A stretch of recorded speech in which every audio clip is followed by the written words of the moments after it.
attention everyone who wonders, how can we have an economy where there's no rich and no poor, where there's no central planning and dictatorship like in the Soviet Union ordering people around, which is productive and which people really like?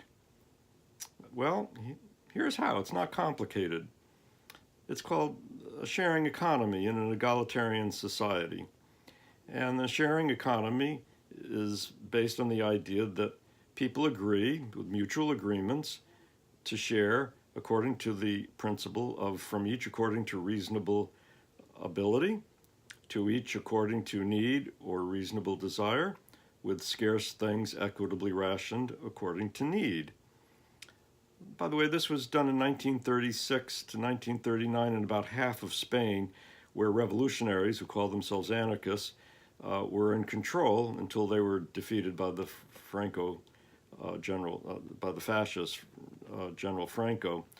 And so what I'm describing, it's not something that's never happened. It's something that actually did happen, and it was not only working well, but it increased enormously the productivity of that half of Spain compared to the capitalist economy that came before it.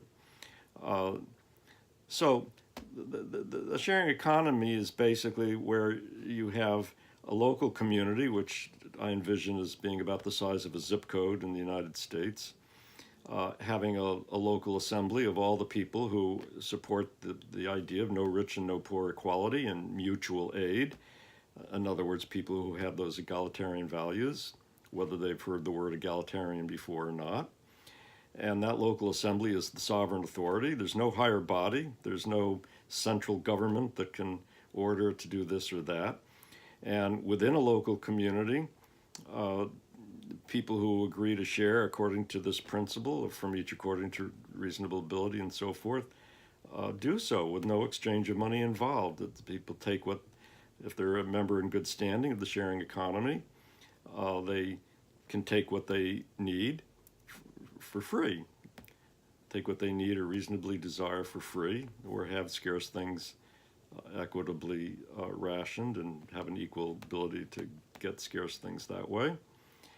And you might say, well, who determines if they're a member in good standing of the sharing economy? Good question. And the answer is the local assembly of egalitarians. They're the sovereign authority. And you might say, well, what, they can't make a decision for every single individual. And that's true, although if there was a notorious case of someone hogging, it could be brought to the attention of the assembly and they could make a decision about an individual. But in general, the decision making would be about an entire economic enterprise. They would decide, does this enterprise have a good reputation? A reputation for contributing reasonably, given the number of people who work at it and the resources it's taking to use, and is it contributing reasonably? And if so, the people who work in it are just automatically members in good standing of the sharing economy. Personally, they are, unless a particular individual is brought to the attention of the assembly as being a hog and declared not a member in good standing. And there's no complicated decision making about, well, how much should we pay this person who works blah blah, and how much should we pay this person who works a different kind of work and so forth, because it doesn't involve money. You're either a member in good standing of the sharing economy or you're not. And every economic enterprise, of course, has a great motive to remain a member in good standing.